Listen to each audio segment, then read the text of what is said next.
દિવાળીના તહેવાર પહેલા ગુજરાત સરકારની ખેડૂતોને મોટી ભેટ।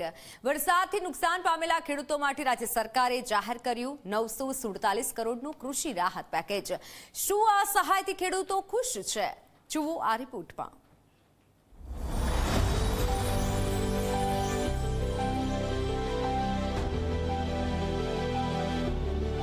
ઓગસ્ટ સપ્ટેમ્બર મહિનામાં ભારે વરસાદ પછી ખેતરોમાં થયેલા નુકસાનનું હવે મળવાનું છે વળતર।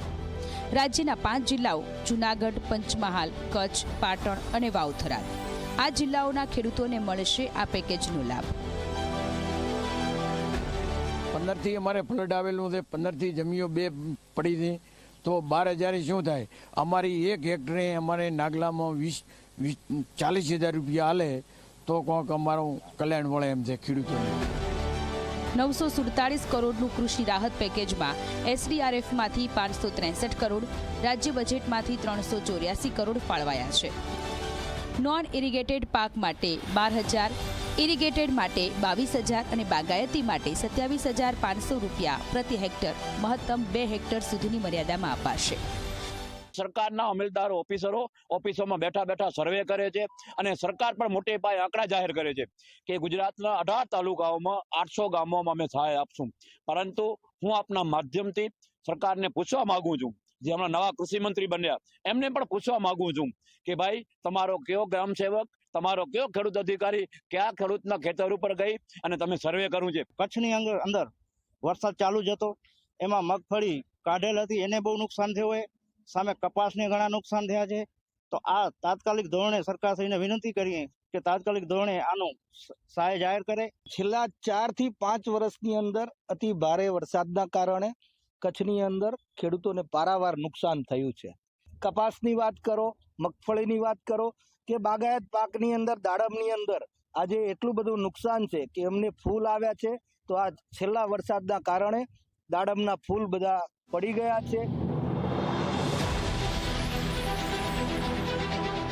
સરકારના કૃષિ વિભાગ દ્વારા 800 થી વધુ ગામોમાં સર્વે કર્યા બાદ આ રાહત પેકેજ જાહેર કર્યું છે, પરંતુ ખેડૂતો કહે છે કે સહાય પૂરતી નથી અને સમયસર મળતી પણ નથી। પાટણ તાલુકાનો બી 50% ભાગ એવો છે જે નદી વિસ્તાર છે, ત્યાંના બી લોકોનો ખેતરના પાકો ઘણા બધા નિષ્ફળ ગયા છે। તો આજે પાટણ તાલુકાનો બી અંદર સમાવેશ કરી અને જે 3 થી 5,000 રૂપિયા જે વીઘે તમે આપવાના છો તે ખરેખર નકરમ બહુ ઓછી છે। અત્યારે મોંઘવારીમાં બીજવારા, જુવારના બીજવારા 1200 થી 1300, 1500 રૂપિયા બીજવારો મણ ચાલે છે। ખેતરની કટરનું મશીન હોય કે હળનાદે ખેડવાનો હોય, બધું દરેક વસ્તુ મોંઘું છે। તો આ જે ભાવ છે એ ભાવ થોડો વધારે 10,000 રૂપિયા, 8 થી 10,000 રૂપિયા કરવો જોઈએ। અને વીઘે 12,000 ઉપરનો ખર્ચો થાય તો અમારું ક્યાંય ભેગું થાય એવું છે નહીં। અને સરકાર કહે છે કે અમે આ સહાય કરી, ઓયલું કરી, પણ અહીંયા સહાય અમને કોઈ બી પૂગી નથી।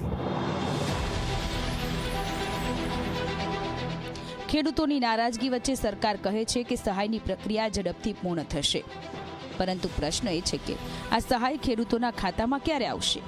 દિવાળી પહેલા ખેડૂતોને સરકારે આપેલી આ ગિફ્ટમાં ખુશી ઓછી અને પ્રશ્નો વધારે છે। હવે જોવાનું એ છે કે 947 કરોડનું આ પેકેજ ક્યારે વાસ્તવિક રાહત લાવે છે।